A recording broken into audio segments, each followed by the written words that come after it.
Hey!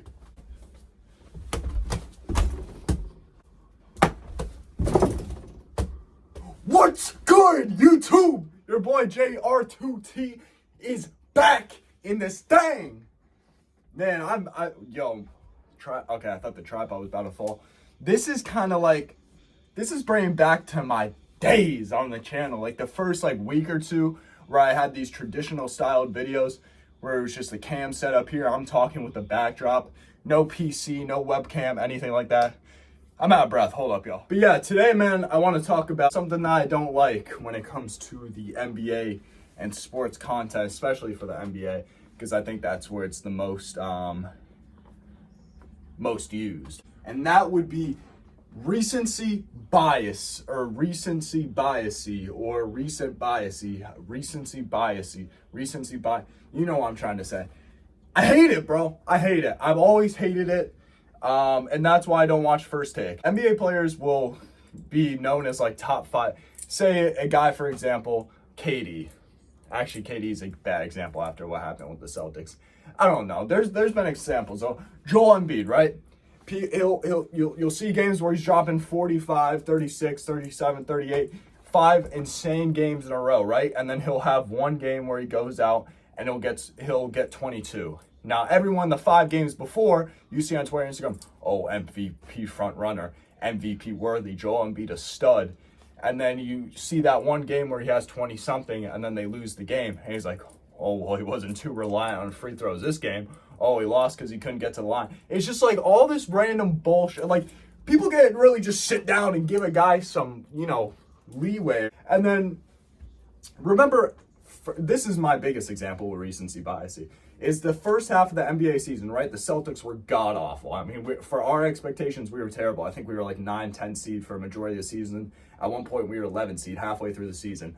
I didn't make a video on it because I was like, it's the first half of the season. Anything can happen. Celtics can turn around and go in the right direction, right? And everywhere, you got people saying, dude, that mirror reflection is trippy.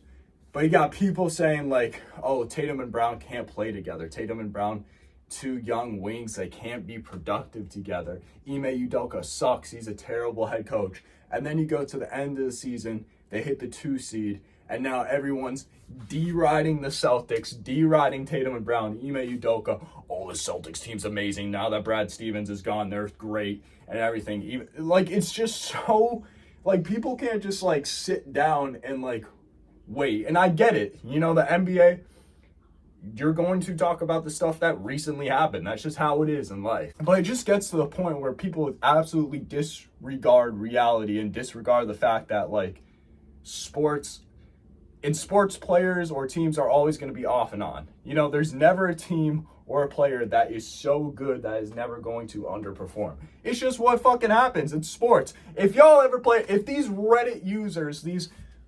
500-pound Discord mods sitting there have never played you could just tell that half of them have never, and I'm not saying I'm a super athlete or I'm amazing at sports or anything like that. But you see these 500-pound Discord mods, right, that go on and they're, wow, well, you can see his ass. It's like, dude, have you ever touched a basketball in your life, bro? Players have good and bad games. It's that simple. I keep wanting to bring up the Nets and the Celtics, but, the sweep was bad. That was bad. But let's bring it up, okay? So KD, I've always said KD is the top, NBA scorer of all time. He's the best guy to go out there if you want to just go and get a bucket, right? Game 1. All it took was one game. I'm talking about game 1. Game 1 happens, KD goes out there and has a stinker.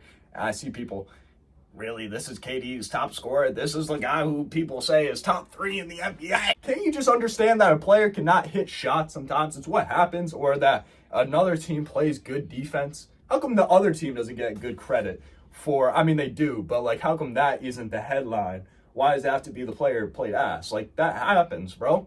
Let's just say a Harvard student, right? He's taking a bunch of tests, right? He's taking a bunch of tests. He got 100s throughout high school and all that shit. It was light work. He goes to Harvard. He gets A's, B's, and shit like that. And then he gets that one test, that one exam, that is a C+. What is he now? Is he a damn? Oh, okay, no, I should. He gets a C on a test.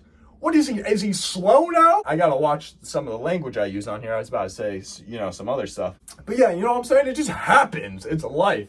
I feel like people get so invested into the like numerical and stats in games that they sort of disregard like the fact that just players don't play great.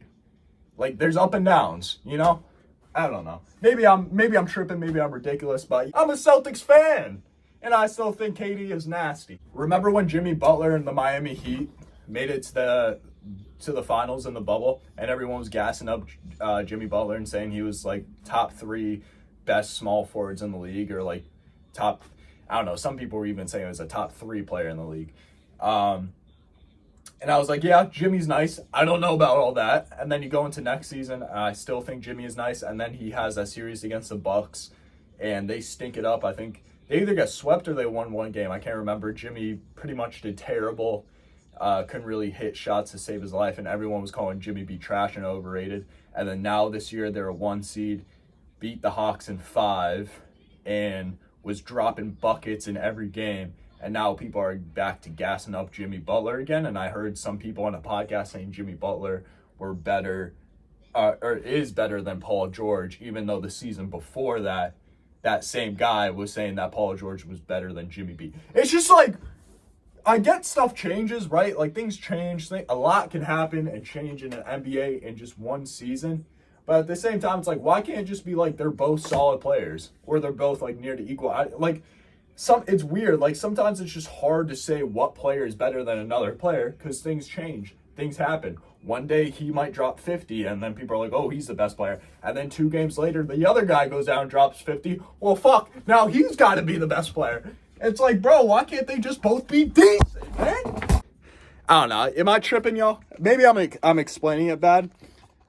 Oh, I'm not trying to break it. This is a new phone. I ain't trying to break it. But yeah, I don't know. Maybe I'm explaining this shit bad.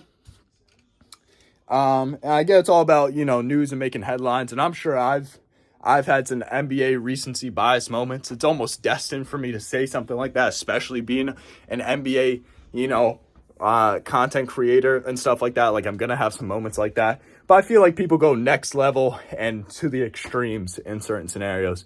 But hope that made sense. I love y'all, man. Drop a like on this video if you enjoyed. Subscribe to the channel and turn on those post notifications. Love y'all, man.